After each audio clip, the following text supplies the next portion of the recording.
Bueno, empezando, digamos, ya con el módulo, vamos a definir ya lo que es el sistema de servicio de suministro de dispositivos médicos. Estamos hablando de gestión, pero fíjense que la gestión es un todo. Ahorita vamos a hablar solo de servicio de suministro de dispositivos médicos. Ténganse en cuenta que este tema que estamos tratando hoy es de dispositivos médicos específicamente.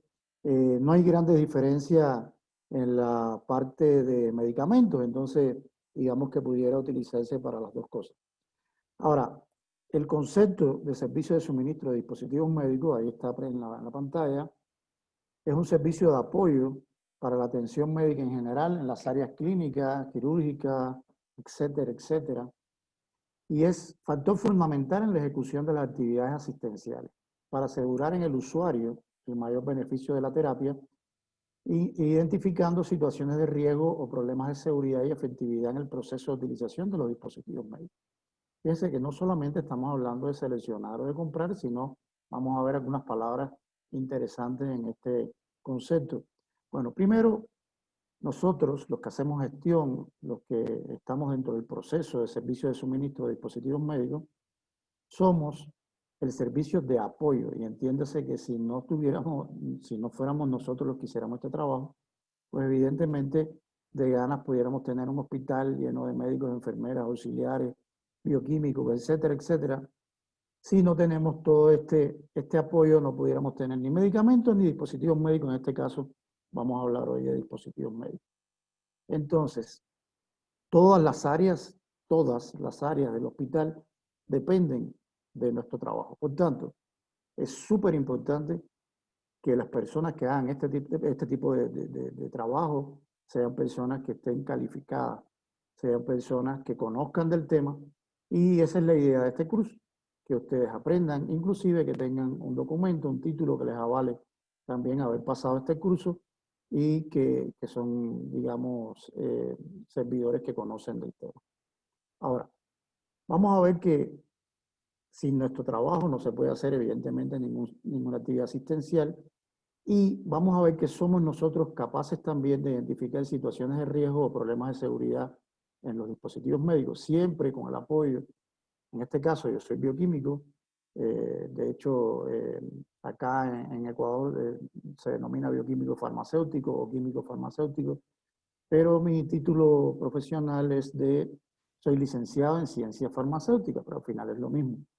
Ahora, si no tenemos el apoyo de enfermería, por ejemplo, si no tenemos el apoyo de todos los médicos de todas las áreas, nunca pudiéramos identificar cuál es la situación de riesgo. Lo que significa que este trabajo es un trabajo que se hace en equipo, no es un trabajo que se hace solo. Imposible hacer un trabajo de este tipo, de esta magnitud y con esta responsabilidad solos. Entonces, eso es uno de los primeros aspectos que deberíamos ya estar anotando. Es un trabajo en equipo, es un trabajo que requiere, no solo en este caso, por ejemplo, en los hospitales del Ministerio de Salud Pública del Ecuador, los bioquímicos farmacéuticos son los encargados de la gestión de dispositivos médicos. En cambio, en los hospitales del Instituto Ecuatoriano de Seguridad Social, que también trabajé en este instituto, eh, son las enfermeras las que son encargadas de hacer esta gestión. Digamos que por los dos lados hay un error de concepto. No se puede hacer un trabajo ni los bioquímicos ni las enfermeras solos. Entonces debería haber un equipo de trabajo entre bioquímicos y enfermeras, inclusive entre los especialistas de asistenciales, ¿no? Estamos hablando ya de los cirujanos, de los médicos en general, inclusive áreas diagnósticas, de laboratorio, imagen, etcétera. Entonces también deberían ser parte del equipo. Ahora, ¿cuál es el objetivo fundamental de este servicio de suministro? Pues primero, brindar una atención permanente. Ojo, cuando se habla de atención permanente, estamos hablando que lo que ocurre normalmente en casi todos los hospitales del país, por no ser absoluto y decir que en todos, es que constantemente hay ruptura de stock, y estas rupturas de stock hacen que muchas veces los servicios dejen de dar su prestación, y evidentemente pues están perjudicando a los pacientes y para ellos trabajamos, ¿no? Entonces, brindar la atención permanente, lo que significa que siempre deberíamos tener dispositivos médicos. Entonces deberíamos comprar siempre con tiempo. Después vamos a hablar cómo hacerlo, ¿no? Con el fin de garantizar, bueno, la terapia óptima en términos de eficacia, seguridad, calidad y asistencia asistencial del usuario. Entonces ahí queda claro que la palabra principal, fundamental de este objetivo es brindar la atención permanente y para eso necesitamos ser oportunos en el momento de adquirir un dispositivo médico. Otro de los objetivos, al menos puse dos objetivos, ejecutar los procedimientos relacionados con la gestión administrativa. Generalmente eso es lo más que le interesa muchas veces a las instituciones, es decir, ejecutar presupuestos para que me den más dinero, cuando ese no debería ser realmente digamos, nuestro trabajo, ¿no? Es decir, es parte de nuestro trabajo gestionar administrativamente el tema de los gastos, ¿no? Bueno, mediante la aplicación de criterios técnicos que garanticen la disponibilidad oportuna, y vuelve de nuevo a hablar de disponibilidad oportuna, es decir, que necesitamos los dispositivos médicos siempre, no esporádicamente como generalmente ocurre. En condiciones de calidad, y de eso han estado hablando en todos los, digamos, las demás conferencias que han andado, han hablado de calidad. Inclusive en la primera conferencia yo estuve comentando una de las preguntas que hizo una, creo que recuerdo que era una licenciada en enfermería, donde habló justo de la calidad y qué pasaba con un dispositivo médico que no tenía calidad, cómo compramos algo que no tenía calidad, etcétera, etcétera. Vamos a hablar también un poquito de eso. Bueno, calidad y seguridad, sobre todo siempre, contribuyendo a la provisión y uso racional y eficiente desde la perspectiva logística y económica. ¿Sí? Entonces, en este concepto, volvemos a hablar, como en el anterior, es decir, en este objetivo, volvemos a hablar, primero hablábamos de atención permanente, por tanto necesitamos los dispositivos siempre, y aquí hablamos de garantizar la disponibilidad oportuna de los dispositivos, volvemos a decir que necesitamos los dispositivos. Y digamos que lo diferente es que el tema de calidad y seguridad. Vamos a ver, este es el ciclo de los dispositivos médicos, un proceso de gestión de suministro. Vamos a ver en el extremo izquierdo, que está en color celeste, después vemos en el tema en el centro, un color, ni sé cómo se llama este color. Después en el extremo derecho, en color amarillito, vamos a ver, están los responsables, la etapa del proceso y los productos.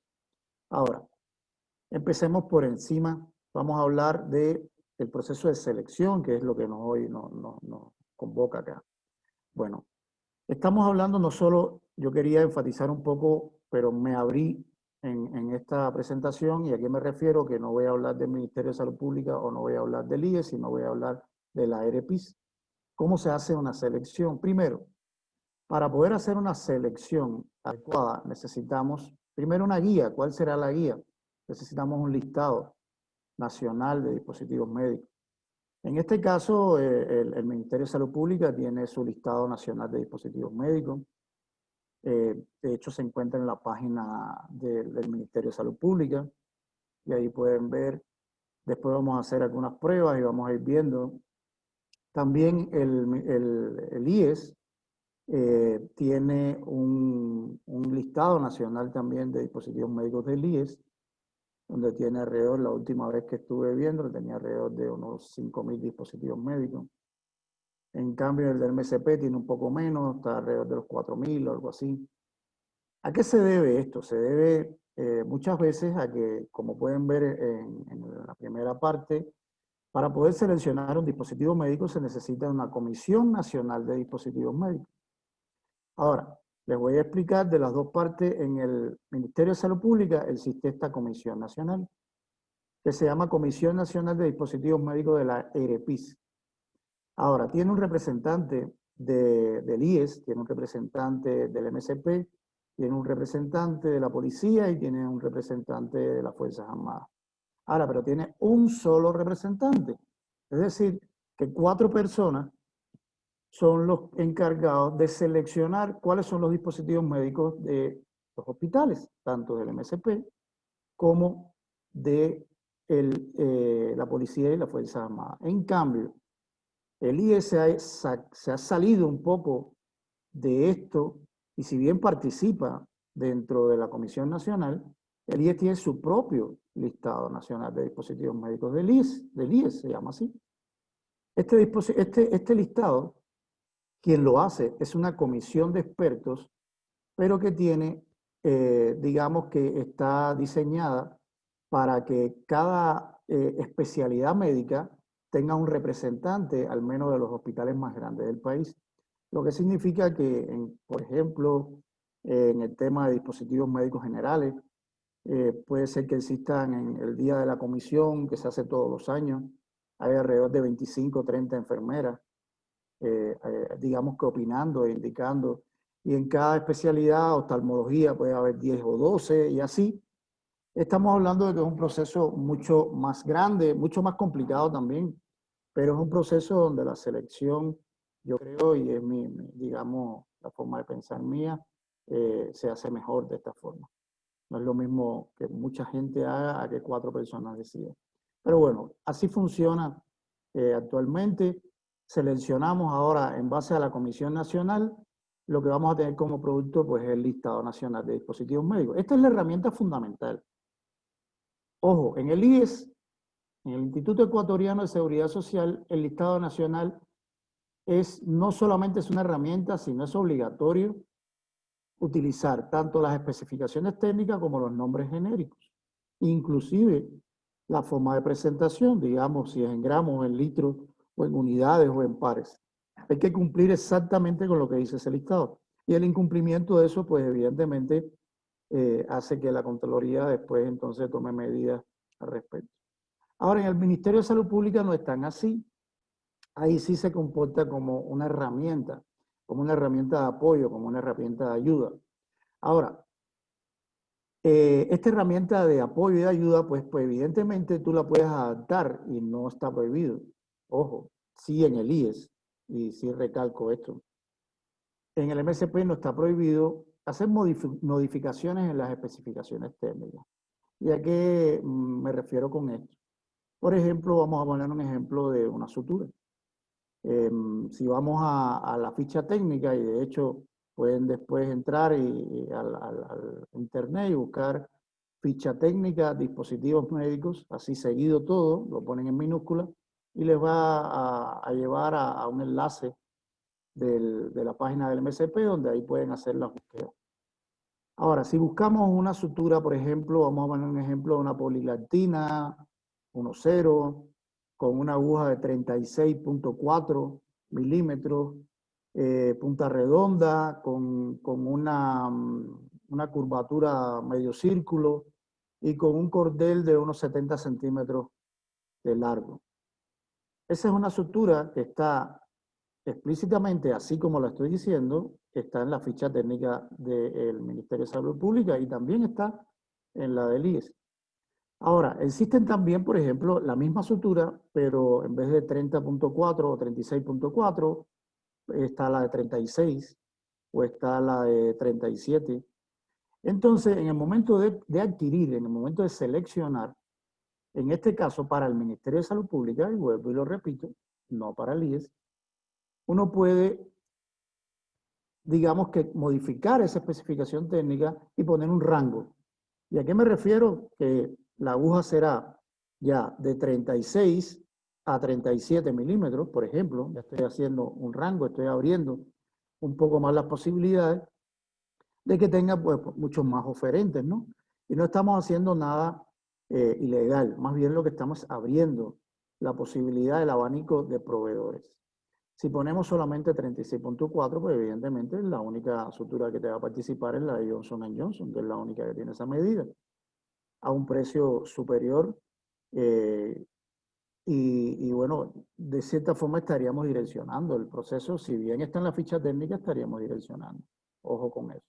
Entonces, siempre que se pueda, en el momento de seleccionar, abrir esa especificación técnica para que entren más proveedores al proceso, pues sería, digamos que más favorable. tienes una probabilidad bien alta de que sí haya oferente y que no se te caiga un proceso por no tener oferentes, ¿no? Que son también cosas que pasan muy cotidianamente. Ahora, ya en el caso, por ejemplo, les decía, acá ven que ya, bueno, la selección nos va a indicar en la lista de dispositivos médicos. Una vez que tenemos ya seleccionado qué dispositivos médicos son los que vamos a adquirir, pues vamos a un proceso de programación, en este caso, o pueden ponerle el nombre que quieran, pero al final lo que vamos a hacer es indicar cuáles son esos dispositivos médicos, vamos a indicar cuál es la cantidad de ese dispositivo médico que vamos a adquirir y evidentemente la especificación técnica. Después de esto bueno, ya tenemos ya que vamos a comprar, vamos entonces a comprar. ¿Para quién, antes de eso, quién va a hacer esta programación o esta identificación, ¿no? de la necesidad? Pues los equipos técnicos de cada establecimiento de salud. Es decir, estamos hablando que si vamos a comprar placa de rayos X o película de rayos X, como se llama, pues el personal de imagen es quien tiene que decidir qué tipo de película de rayos X hay que adquirir y por qué tiene que ser ese personal. Porque depende mucho también las películas de rayos X con el tipo de impresora que se tenga en la institución e inclusive el tamaño de esa placa, de esa película, en función de para qué se está utilizando. Si es una placa de 8x10, por ejemplo, que es la misma de 20x25, 8x10 pulgadas y la otra medida es en centímetros, estamos hablando que es para mamografía, o si es una de 34 por 36. Entonces va cambiando la numeración en función de las necesidades. Ahora, ¿quiénes son los expertos en este tema? Pues evidentemente quien usa la placa. Y es el personal, por ejemplo, de rayos X. Por tanto, ese equipo técnico es quien tiene que decir cuál es la especificación técnica y además si es para el equipo Fujifilm o para el Kodak o para el que sea. Entonces, solo ellos saben. Ahora, en el caso, por ejemplo, de laboratorio clínico, ellos indicarán cuáles son los reactivos, reactivos químicos que necesitan, los tubos, si tienen o no EDTA, si tienen lo que tengan. Ellos son los expertos en el tema, por tanto deberían ser parte también, o tienen, no deberían, tienen que ser parte del proceso de selección y programación. Ahora, una vez que se tenga todo esto ya hecho, evidentemente lo que estamos hablando es el plan anual de contrataciones, ¿no? Es lo que estamos haciendo hasta ese momento. Estamos haciendo el PAC, que es como se llama, por lo general hablamos así, ¿no? Ahora, ya teniendo esto, vamos al proceso de adquisición. En el proceso de adquisición vamos a ver que existen ya comisiones técnicas para las adquisiciones, administradores de contrato y algunas cosas más que ya se han hablado y otras que también se van a hablar y no voy a profundizar mucho en esto. Una vez que se adquiere, pues evidentemente vamos a hablar de los procesos de recepción técnica, que también se van a hablar la próxima semana, almacenamiento y bueno, la distribución. La idea lógica de todo este proceso que les estoy hablando es que al final se distribuya a todos los servicios, digamos, al laboratorio clínico, a imagen, a banco de sangre, a odontología, prótesis, endoprótesis. Cuando digo que es lógico, lo digo porque lo he vivido. He estado en hospitales que, por ejemplo, me he encontrado el problema que nos han indicado, por ejemplo, en neonatología de un hospital de acá del país. El jefe de neonatología indicaba que no tenía dispositivos médicos para poder atender a los pacientes. Sin embargo, cuando se le conversó este tema con la jefa de enfermería y el director médico del hospital, nos indicaron que tenían las bodegas llenas de dispositivos médicos porque habían hecho las compras oportunamente. ¿De qué vale haber hecho las compras oportunamente si ni siquiera se distribuyó? Y los dispositivos médicos, cuando fuimos a revisar, pues evidentemente estaban ya casi que a punto de caducarse, llevaban ya algún tiempo almacenados y no se había distribuido. Y eso es uno de los errores que se cometen cotidianamente, ¿sí?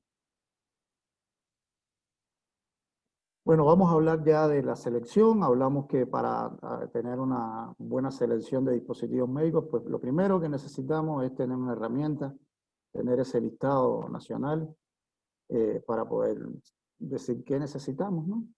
Y qué especificación técnica es la que necesitamos. Por tanto, la selección de dispositivos médicos Es el inicio del proceso de gestión de suministro y que implica la identificación de las necesidades terapéuticas, revisión de los dispositivos médicos disponibles y determinación de las especificaciones técnicas mínimas para el cumplimiento de su finalidad sanitaria. Vamos a ver algunas cosas aquí importantes de esta parte, ¿no? Vamos a ver que, bueno, primero implica la identificación de la necesidad. No es comprar por comprar, es comprar lo que necesites en las cantidades que necesites. El dinero, desgraciadamente, nunca, digamos que nunca sobra. Es decir, más bien falta el dinero, tanto en el IES como en el MSP, como en la policía, como en cualquier lugar. Y más en estos momentos que estamos pasando ahorita. Por tanto, deberíamos identificar realmente qué necesitamos comprar. Y para eso, lo primero que deberíamos revisar es si tengo disponible o no. Es decir, necesito saber primero en bodega si yo tengo ese dispositivo. Y en el caso de los sistemas que existen en algunos hospitales, que son sistemas de distribución centralizados, digamos, por ejemplo, el Hospital de Calderón, como por ejemplo, tiene un sistema de distribución por paciente, es decir, que la farmacia del hospital es quien distribuye los dispositivos médicos. Por tanto, deberíamos saber dos cosas. Primero, deberíamos identificar cuántos dispositivos tengo en la bodega central me refiero, y cuántos dispositivos médicos tengo en esa farmacia, si fuera el caso. Teniendo en cuenta esos números, esas cantidades, entonces yo puedo decir, con mi consumo promedio mensual, yo puedo identificar para qué tiempo tengo de ese dispositivo disponible y por tanto yo pudiera levantar un nuevo proceso. Ahora, ¿cuándo deberíamos levantarlo? Digamos que al menos si ustedes analizan un proceso de adquisición, que es bien complicado, vamos a poner una subasta inversa, que es lo más complejo que hay, solo levantando este proceso, estamos hablando de alrededor de entre 7 y 10 días, solo recopilando información y llenando documentos. Después esto pasa a través, por ejemplo, digamos, copiando el tema de planificación, de certificación presupuestaria, de las firmas de gerente, autorizaciones, que eso requiere tiempo. Pero bueno, ya en el portal de compras públicas estamos hablando entre 20 y 22 días, como mínimo. De ahí el tiempo que ustedes pongan en el proceso para que le entreguen, que como mínimo estamos hablando entre 10 y 15 días, depende del tamaño del proceso, ¿no? Entonces, estamos hablando, si calculamos todo, estamos hablando que son alrededor de 2 meses. En lo que yo inicio a que me llegue el dispositivo a cada área, es decir, a que yo logro distribuir. Por tanto, yo debería empezar a comprar siempre antes de los 2 meses de abastecimiento. Digamos que a los 3 meses de abastecimiento, cuando yo tengo 3 meses ese dispositivo, yo debería entonces iniciar mi proceso de compra. Por tanto, es importante revisar el disponible de estos dispositivos. Y bueno, determinar las especificaciones técnicas. Ya están determinadas por lo general en estas fichas técnicas, en esta herramienta de este listado nacional. Están, muchas veces les dije que hay que hacer modificaciones. Nunca la modificación será para cerrar el proceso, y me refiero a direccionar un proceso, porque eso sí está claro que es ilegal. Está permitido cuando tú abres la especificación técnica, haces un rango, es decir, das un rango de tamaño, que evidentemente esto tiene que ser siempre analizado, porque no es abrir por abrir un rango. Si la sutura del ejemplo anterior abre mucho el rango, estamos hablando que posiblemente al especialista, al cirujano, pues no le sirva la que le entreguen, ¿no? En la compra. Entonces hay que saber cómo hacer bien estas cosas. Para eso es importante tener ese equipo multidisciplinario. Ese cirujano tiene que estar dentro del proceso, el jefe de cirugía o el que entiendan que debe estar, pero tiene que estar un cirujano para poder adquirir sutura. No es solamente mirar el sistema y decir, bueno, siempre se ha comprado esta sutura y pues lo que hay que hacer es volver a comprarla, ¿no? Mi experiencia, que no es poca, ya llevo algunos años en este tema, me ha enseñado que no solamente es comprar lo que está en el sistema. Es decir, revisa el sistema, verifica, me queda para 3 meses, vuelvo a comprar. No, muchas veces el mismo cirujano te dice, yo llevo operando con esa agujita pequeña algunos meses porque es la que siempre me han dado, pero yo necesito una aguja más grande. Bueno, ¿y por qué usted, señor cirujano, usted no solicitó por las vías correspondientes que se adquiera esa especificación técnica que usted necesita? O por ejemplo, recién me pasó que llego al hospital Pablo Arturo Suárez, llevo alrededor de unos 5 o 6 meses trabajando ahí y veo que simplemente se usaba, por ejemplo, una aguja espinal 25G, que es una aguja espinal muy corta y muy gruesa, que generalmente se utiliza, bueno, para el tema de inducción de anestesia en cesáreas, ¿no? Ahora, lo normal de un hospital es que consuma muchas más agujas 27G que agujas 25G. Pero el hospital Pablo Arturo Suárez no consumía agujas 27G, cosa que parecía un poco extraña. Siempre todos los que hicieron gestión en todos los años anteriores compraban agujas 25G porque eso era lo que decía el sistema, ¿no? Que se estaban agotando, por tanto, compre. Cuando me acerqué al área de anestesiología, pues sencillamente verifico que estaban bien incómodos los anestesiólogos, llevaban años trabajando con esa aguja y no les gustaba por todo lo que genera este tipo de aguja muy gruesa. Produce mucha cefalea, por ejemplo, punción, y el consumo de paracetamol y cosas así estaban disparados hacía tiempo en el hospital. Pues lo único que había que hacer era comprar la aguja 27G. Ahora, nunca, si bien ellos se quejaban, pero se quejaban dentro de sus servicios, nunca hicieron el debido proceso que es de solicitar a través de las vías formales, es decir, en este caso un tipo, al responsable del tema de gestión, pues adquirir esa aguja que es la que necesitan con esa especificación técnica. Eso es uno de los errores, como ese que les estoy poniendo, son errores de la vida diaria. Hay muchos errores de este tipo, muchos, con muchos dispositivos médicos. Estamos hablando de sutura, estamos hablando de catéteres intravenosos, que en algunos casos los compran con aleta, cuando los necesitan sin aleta, y cosas así. Ahora, vamos entonces a hablar también de la selección de dispositivos médicos, es resultado de un proceso dinámico, participativo y multidisciplinario. Esto lo hemos estado hablando desde que comenzamos. Si no tenemos ese equipo de trabajo, pues evidentemente lo que vamos a hacer es lo mismo que hacen todos, es decir, hacer mal el trabajo. Comprar lo que no necesita, comprar especificaciones técnicas que no necesita, como también vi en algún hospital de este país, donde tenían una bodega hasta el techo llena de placas de rayos X que se habían adquirido, sin embargo, ninguna era compatible con las impresoras del hospital. Lo que significa que nunca la pudieron utilizar, se caducaron, y estamos hablando de alrededor de $100.000 caducados.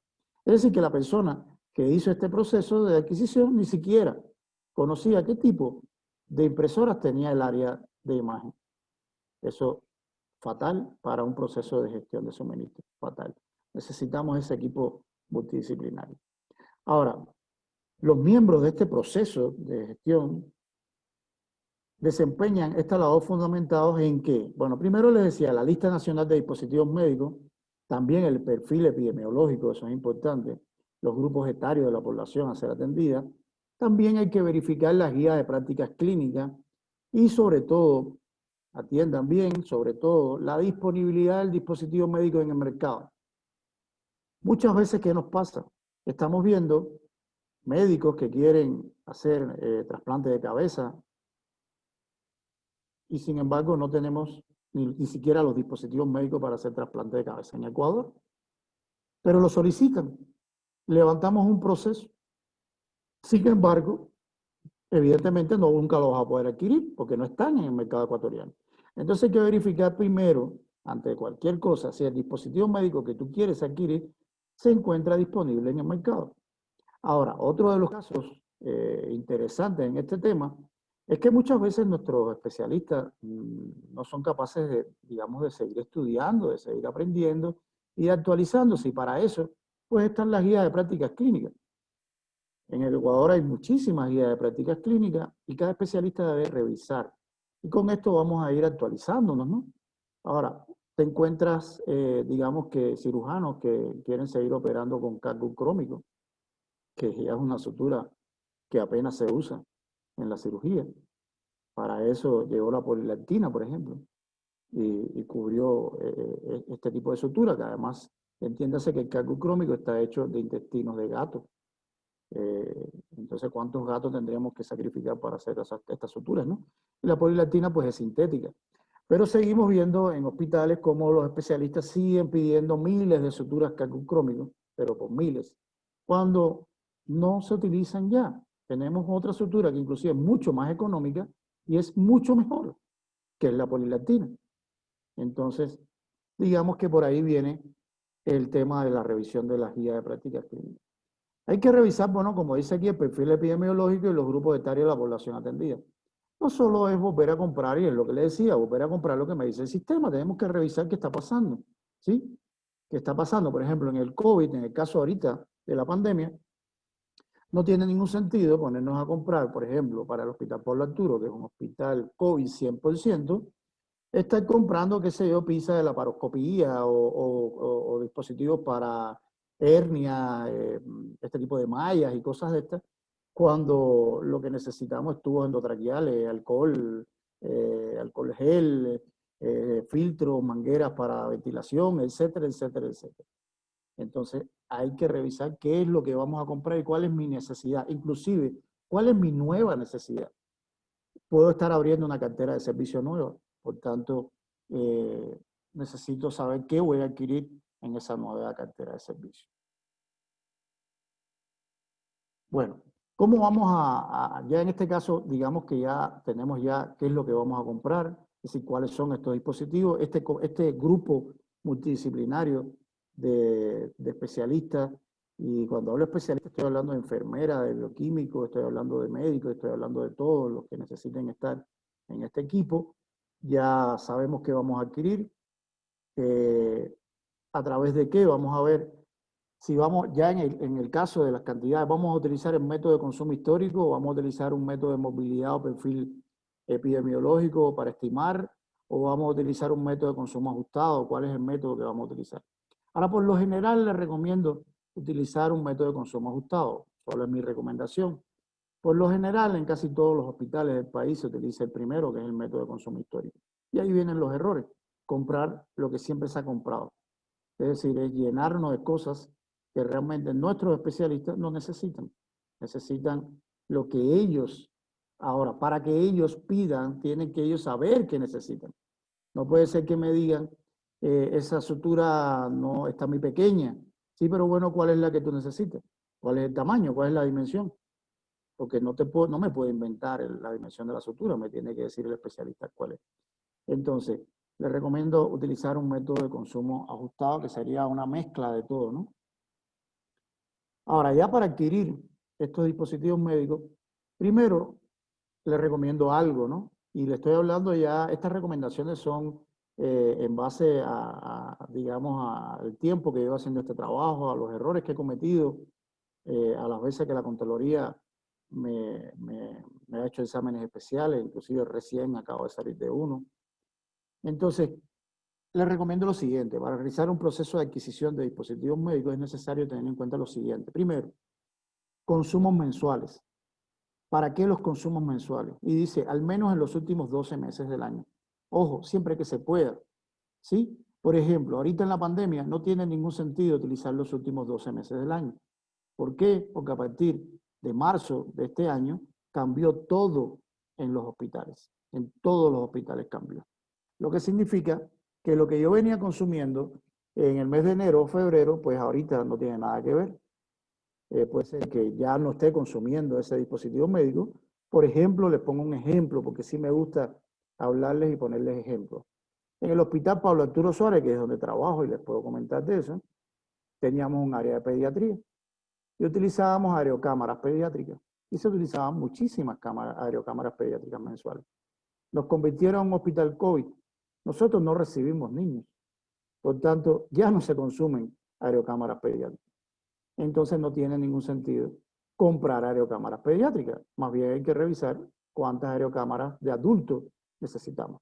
Y que sí se dispararon los consumos y tenemos 7, 8 veces el consumo que teníamos en enero o febrero. Entonces, fíjense cómo en un caso, la aerocámara pediátrica ya no la necesito, ya no la voy a adquirir, y en cambio con la aerocámara de adulto, ahora necesito comprar 7 u 8 veces más de lo que yo compraba en enero o febrero. Entonces hay que, cuando se pueda, hay que al menos tener 12 meses para poder calcular un consumo promedio, digamos que lo más centrado posible, siempre que se pueda. Ahora, en estos casos, en estos momentos, repito, no es posible. Necesitamos inclusive cada mes, y eso le ha pasado a muchos de los que estamos acá en esta conferencia de hoy, cada mes va subiendo el consumo.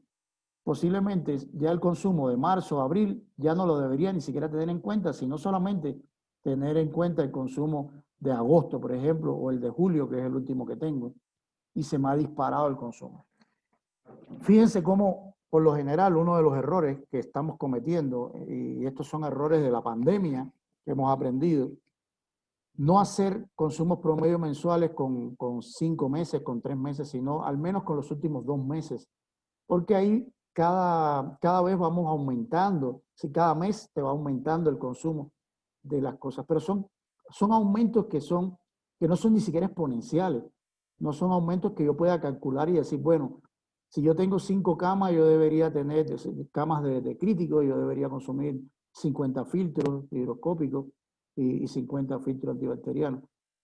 El problema está en que de la noche a la mañana, por lo general, las autoridades sanitarias nos indican pasar de 5 camas a 50, porque la gente se está muriendo y tenemos que pasar a 50 camas. Lo que significa que de 5 camas a 50, estamos hablando que lo que yo tenía calculado ya no me vale, ya no me sirve. Entonces, ojo con esto. Ahora, este consumo mensual, pues, como dice acá, lo que vamos a tener es el consumo promedio, ¿no? El consumo promedio mensual. Ahora, en casos de que sea mensual, y ojo, y voy a hacer una salvedad al tema, no me gusta nunca decir consumo promedio mensual, más bien me gusta hablar de consumos promedio. ¿Por qué? Porque va a haber dispositivos médicos que puede ser que el consumo promedio sea anual, es decir, use una vez al año ese dispositivo médico. ¿Lo necesito? Sí, lo necesito, pero lo consumo una vez al año. ¿Sí? Estoy hablando, no sé, de un dispositivo raro, de hospitales, por ejemplo, de tercer nivel, pero lo necesito tener ese dispositivo ahí. Ahora también puedo tener consumos promedio semestrales, trimestrales, cuatrimestrales, etcétera, etcétera, etcétera. No tiene por qué un dispositivo médico tener un consumo promedio mensual. No, no tiene por qué. ¿Sí? Hay que ver cada dispositivo médico qué es lo que pasa con su consumo, ¿no? Ahora, como le decía, los saldos de bodega, eso es importante, ese stock de bodega, es importante saberlo, tenerlo en cuenta. Las cantidades pendientes por entrega, ojo, importante y nadie tiene en cuenta esto. Si yo estoy comprando un proceso, digamos, y esto pasa mucho cuando hago entregas parciales, digamos de hemodiálisis. No tengo capacidad en el hospital para almacenar todos los dispositivos de hemodiálisis y estoy haciendo entregas mensuales. Me quedan 3 meses de stock de este proceso de hemodiálisis y voy a levantar uno nuevo. Ahora yo tengo que tener en cuenta cuánto tengo en estas pendientes por entrega para no sobreestimar y comprar de más los dispositivos médicos. Bueno, también el precio referencial de cada dispositivo médico, que ahorita es un problema, y el doctor Sotomayor estuvo hablando justo de eso en las primeras conferencias, donde hablaban inclusive algunos de los estudiantes de acá, del curso, que los precios referenciales se han disparado, ¿no? Y se han disparado de mala manera. Lo que significa que con el presupuesto que yo tenía, yo podía comprar 1000 catéteres intravenosos número 16 y ahora puedo comprar solamente 250, porque sencillamente me aumentó 3 veces el precio. Eso está pasando hoy. No existe ahorita ninguna autoridad sanitaria que regule, como en el caso de medicamentos, que tiene un precio techo, ¿no? Y existen leyes, pero en dispositivos médicos, al parecer, bueno, al parecer no, desgraciadamente no hay nada por escrito. Es un tema, digamos, bien novedoso acá en Ecuador y estamos iniciándonos en muchas cosas. Además de esto, tendríamos que ver también el tiempo en meses que pretendamos abastecernos. Ahora, por ley no puedes comprar, para el Ministerio de Salud Pública, por ejemplo, no puedes comprar más de 4 meses, y eso está estipulado. en los temas de planificación. En el IES también pasa exactamente lo mismo. Ahora, muchas veces la gente, por temas de presupuestario, no puedo comprar para 4 meses porque lo que necesito es ejecutar el presupuesto para que me den más presupuesto. Entonces compro para 6, compro para 7 meses. Pero ojo con la ley y ojo después con la Contraloría, porque después vienen y te dicen por qué tienes para más de 4 meses. Y tienes que ver cómo justificas eso. ¿Sí? Bueno, necesitamos, ya teniendo el dispositivo médico, necesitamos saber inclusive el tiempo de que me voy a abastecer, digamos 4 meses. Tener una herramienta que sea mucho más rápida, que me ayude a calcular las cantidades que necesito. Por tanto, déjenme aquí. Teniendo la información necesaria, el analista, y cuando hablo de analista me estoy refiriendo a la persona que va a hacer el proceso, podrá, a través de una tabla de Excel, que es lo más sencillo que hay, calcular las cantidades necesarias, así como el presupuesto referencial por ítem o presupuesto referencial total que deberíamos necesitar. Ojo, esto es para tener una idea de cuánta plata yo necesito, ¿sí? No, evidentemente este precio referencial hay que obtenerlo de la manera que nos indica la resolución 72 del CERCOP, y en este caso la resolución 88 del CERCOP, que es una modificatoria de la 72, donde ahí nos indica cómo se hace, cómo se calcula un presupuesto referencial, ¿sí? Ahora, esto es para que ustedes, como analistas, puedan saber más o menos por dónde va, si lo que voy a hacer, si lo que necesito es dinero para una ínfima cuantía o dinero para una subasta, ¿sí? No deberíamos esperar al momento de tener el estudio de mercado para entonces decirle, por ejemplo, que ha pasado muchas veces a todos nosotros acá, que usted envía y dice, bueno, yo como no hice este trabajo previo, le pido que me ayuden con proformas para hacer una ínfima cuantía. Cuando ya tengo todas las proformas y calculo, se pasa de los $7.090. ¿Qué significa? Que ya no es una ínfima cuantía, que se convierte en una subasta. Por lo que tengo que hacer un estudio de mercado. ¿Qué pasó? Perdí el tiempo. Sí, lo perdí, desgraciadamente, por no haber hecho este trabajo anteriormente. Bueno, los procesos de adquisición, los más comunes, hay algunos que de hecho ya les hablaron, la ingeniera Eliana Piña les habló de este tema, pero bueno, los procesos de adquisiciones más comunes, ¿cuáles son? Las ínfimas cuantías, y estoy hablando de comunes en los hospitales, ¿no? Y las subastas inversa electrónica. Vamos a ver cuáles son los documentos necesarios para una ínfima cuantía. Estamos hablando de, lo primero, en una ínfima cuantía, es el informe de necesidad. Sin el informe de necesidad, pues evidentemente, después vamos a ver el día de mañana cómo se hace cada uno de estos documentos, ¿sí? No se me asusten, son muchas cosas, pero vamos a ir viendo ya para mañana cómo hacer cada tema. El informe de necesidad, pues tiene que llevar la justificación de la necesidad, cuánto voy a adquirir, para qué tiempo voy a adquirir, cómo me van a entregar, etcétera, etcétera.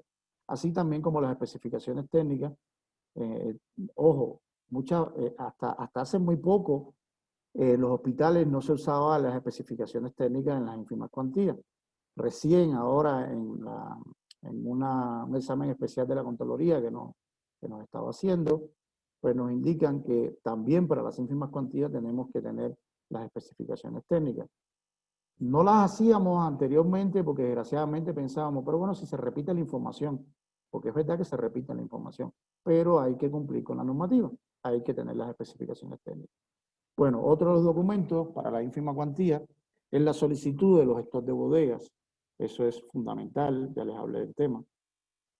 La respuesta por KIPU, es decir, primero solicito como área y recibo la respuesta por KIPU de estos stocks de bodegas, ¿sí? Ahora, en el IES entiendo que ni siquiera se hace por KIPU, se hace a través del SINDRA, ¿no? Pero bueno, eso no deja de ser importante tener esta solicitud y esta respuesta. Como dice acá la diapositiva, también necesitamos tener la solicitud de proformas a proveedores.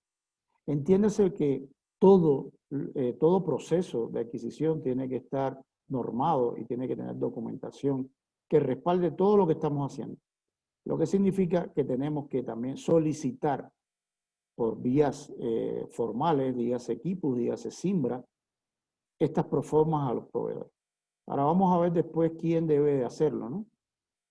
Los correos estos de respuesta también los necesitamos, evidentemente con las proformas en el caso que nos entreguen proforma. También los correos donde nos indica las empresas, estimado hospital, el que sea, le agradecemos su solicitud, pero no contamos con este dispositivo al momento. Ese correo también lo ponemos dentro de nuestro proceso. Ahora, en el caso de los correos donde es, digamos, positiva la respuesta porque nos indican con una proforma cuál es su precio y cuáles son las cantidades y todo, entonces también las tenemos dentro del proceso. Y bueno, al final el cuadro comparativo, si al final lo pongo al final porque desgraciadamente necesitamos toda esa información para poder hacer el cuadro comparativo, que es lo más importante del proceso. Después vamos a ver, bueno, vamos a ir viendo ahorita que toda documentación, todo, tanto correo de envío, correo de respuesta, todo tiene que ir dentro del proceso. Fichas técnicas del proceso, del dispositivo médico, siempre y cuando la tengamos, también va al proceso. Y bueno, el cuadro comparativo. ¿Qué vamos a ver en el cuadro comparativo? Vamos a ver, bueno, algunas cosas. Primero, si cumple con los tiempos de entrega.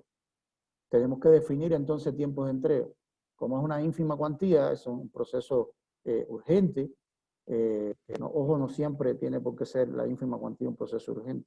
Vamos a ver que existe también casos como que un hospital necesita adquirir rollos de papel, por ejemplo, para el monitor fetal, pero el consumo del hospital es de 50 rollos al año, lo que significa que vale $10, por tanto, con una ínfima cuantía me abastezco para un año.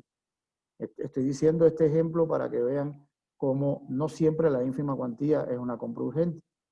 Tiene que ver mucho también con el tema de cuál es la cantidad que yo consumo y el precio de ese dispositivo, y si no pasa de los $7,000, $7,090 exactamente, pues se convierte en una ínfima cuantía. Ahora, por lo general, lo que hacemos son ínfimas cuantías cuando estamos ya al romper stock o cuando ya rompimos el stock.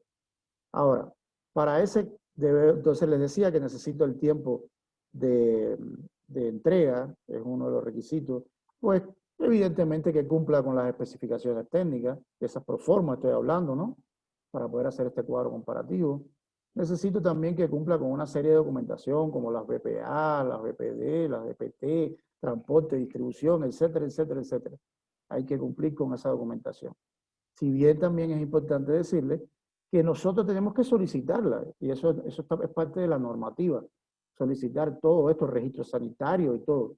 Ahora, en el caso de la BPD y BPT, y estamos hablando de buenas prácticas de distribución y de transporte, la normativa dice que tenemos que solicitarla, pero el ARSA les ha dado un documento a los proveedores donde dice que tienen hasta finales de este año para poder hacer el proceso y mientras tanto ellos pueden comercializar.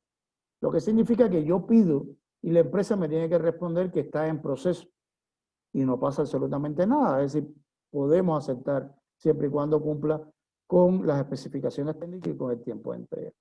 Ahora, una vez que tengamos eso, vamos entonces al precio. Al precio. ¿Cuál vamos a escoger? No siempre escogemos el menor precio. Ojo, no siempre se escoge el menor precio en una ínfima cuantía. Si yo estoy pidiendo 5 días para la entrega, y les voy a poner otro ejemplo, 5 días para la entrega, y hay una proforma A que me dice 3 días, hay una proforma B que me dice 8 días, y hay una proforma C que me dice 12 días, ahora digamos que la proforma A, que decía 3 días, vale $10. La proforma B, que dice 8 días, vale $5. Y la proforma C, que decía 12 días, vale $25. El hecho de que la proforma C sea mucho más económica, si no me cumple con mi tiempo, con mi necesidad de 5 días, yo necesito que el dispositivo esté ya en el hospital. Entonces yo puedo comprar inclusive la de 3 días, que vale más cara, siempre y cuando lo justifique adecuadamente. Ojo, que eso es importante. Y estos son casos que pasan muy comúnmente. ¿Y qué es lo que hacemos muchas veces para comprar más económico? Esperar entonces más tiempo y tengo al hospital desabastecido. Me paso 8 días esperando para comprar más barato. Ahora, ¿a quién estoy perjudicando? No estoy perjudicando al Estado, es decir, me van a decir mucho, bueno, estás perjudicando al Estado porque estás pagando el doble de un dispositivo. Sí, ojo, el tema son los pacientes y yo necesito tener el dispositivo médico. Ahora, yo no debería hacer una ínfima cuantía si yo tuviera los procesos de subasta inversa, si hiciera bien mis procesos y si planificara bien mis dispositivos médicos. Ahora, para la subasta inversa, los documentos son muy parecidos, excepto alguno que otro que cambia, ¿no? Bueno, el informe de necesidad es igual en el otro caso, las especificaciones técnicas es igual, pero cambian algunas cosas, como por ejemplo en la especificación técnica de una subasta inversa, tenemos que tener en cuenta algunos parámetros, ¿no? Que son muy diferentes, vamos a verlos mañana. Vamos a ver también en la solicitud del stock de bodega, vamos a ver la respuesta también de ese stock. Vamos a ver en este caso ya no es pedir una proforma y hacer un cuadro comparativo, sino hacer un estudio de mercado. Vamos a ver que la resolución 88, y revisen por favor en el sitio, en la página, están todas, la resolución 72, 88, está como información que ustedes deben de leer. Nos indica cómo se hace un estudio de mercado. Y por ejemplo, hay que revisar, según lo que indica, revisar en el portal de compras públicas los procesos similares, es decir, procesos que tengan especificaciones técnicas similares a la que estoy adquiriendo en los últimos 2 años. Eso es importante, ¿sí? Ahora, mañana vamos a ver cómo vamos a hacer esas búsquedas en el portal, cómo nos deja hacer esas búsquedas y cómo vamos armando nuestro proceso. Hay que hacer también, pues evidentemente, como estos procesos son de los últimos 2 años, hay que actualizarlo como con la inflación, ¿no? O con la deflación que hubo. Generalmente es una sumatoria. Digamos que estoy haciendo un proceso hoy en el 2020, en agosto, 31 de agosto del 2020, por tanto tengo que comenzar mi búsqueda desde el 31 de agosto del 2018. Ahora, ¿qué pasó del 31 de agosto del 18 hasta este 31 de agosto? Ha habido inflaciones y deflaciones constantemente. Entonces tenemos que saber qué es lo que pasó y tenemos que entonces, mañana vamos a ver una tabla dinámica que les voy a también a tener, les voy a dar como documento para que ustedes lo tengan y pueda hacerle la vida un poco más fácil, ¿no? ¿Cómo calcular estas inflaciones? Y es algo muy sencillo, lo que tenemos que actualizar cada mes la inflación en una tabla. Ahora vamos también, como dice la resolución 88, tenemos que tener actualizados estos precios. ¿Cómo los actualizamos? A través de proformas. Entonces tenemos que tener esta solicitud de proforma, pero también la respuesta, evidentemente, de estas proformas de proveedores. Y hacer un cuadro comparativo dentro del estudio de mercado. Fíjense que si bien se llama cuadro comparativo, requiere no solamente proforma, sino que estaríamos viendo, por ejemplo, un estudio de mercado de un dispositivo X. Encontré, haciendo ese estudio de mercado, recién, por ejemplo, 12 procesos similares. De esos 12 procesos similares, los tengo que tener en cuenta dentro de mi estudio de mercado. Es decir, encontré en los últimos 2 años, encontré 12 procesos hechos por entidades públicas, tanto del IE, del MSP, de la policía o de las Fuerzas Armadas, donde ellos compraron en los últimos 2 años dispositivos médicos muy similares o idénticos a lo que yo estoy comprando. Ahora, con diferentes precios, tengo que tenerlo en cuenta dentro de mi cuadro comparativo. Y además de eso, tengo que tener en cuenta las proformas que me entregaron, donde actualicé esos precios. Ahora vamos a ver que yo puedo hacer un promedio entre todo eso. Pero desgraciadamente o afortunadamente para nosotros, la resolución 88 dice que el área requirente es quien decide qué es lo que va a hacer con ese estudio de mercado y cómo lo va a calcular. Entonces, como usted decide, usted verá si hace un promedio entre todos o si usted no tiene en cuenta algún proceso o los procesos similares. Puede ser, por ejemplo, le voy a poner ya otro ejemplo, estamos hablando ya de un dispositivo médico de la pandemia. Qué sé yo, una manguera, las mangueras estas para los sistemas de ventilación. Antes de la pandemia me costaba $12, ahora me cuestan $50 el dispositivo médico. Por todo lo que ha pasado, inflaciones, todo el abuso también por parte de muchos proveedores, inclusive no solamente abuso, también hay que ver, porque siempre le tiramos con el rayo a los proveedores, pero también estos dispositivos no somos capaces tampoco, Ecuador, de fabricarlos. Por tanto, necesitamos importar estos dispositivos. Y el mundo entero está padeciendo la misma pandemia, por tanto, las mismas fábricas de otros países, pues les cuesta trabajo adquirir las materias primas y todo ha hecho que suban los precios de todo. Ahora, les comento toda esta historia dramática para que entiendan que esa manguera de succión, yo busqué en los últimos 2 años y encontré 4 procesos que se hizo a $12 aproximadamente como promedio. Ahora, las proformas actuales me indican, por 4 proformas de 4 proveedores diferentes, que las mangueras están alrededor de los $45-50. Esto es un ejemplo, ojo. Esto no es de la vida real, pero es un ejemplo que sí está pasando muchas veces. Ahora, voy a hacer una media entre 12 y $50. No tiene ningún sentido, no tiene objetivo ninguno. ¿Qué es lo que haría? Bajar el precio referencial. Y cuando suba mi proceso de portal de compras públicas, pues no va a haber oferentes. Porque los oferentes no son del pasado, no son de hace 2 años, son los oferentes de ahorita. Y son los precios de ahorita. Entonces ahí el área requiriente puede tomar la decisión de no utilizar los precios referenciales que indica, es decir, referenciales no, precios adjudicados de los procesos similares. Y simplemente utilizar en este caso las proformas, que puedo entonces calcular un promedio entre las proformas y obtener un precio referencial, y este sí es referencial. Entonces fíjense cómo hay que revisar, hay que ver, no es una fórmula matemática que nos diga siempre haga el promedio. Hace poco estuve discutiendo este tema técnico con gente de compras públicas de mi hospital, donde ellos en su chip decían, sí, pero tienen siempre que hacer un promedio. No, promedio no.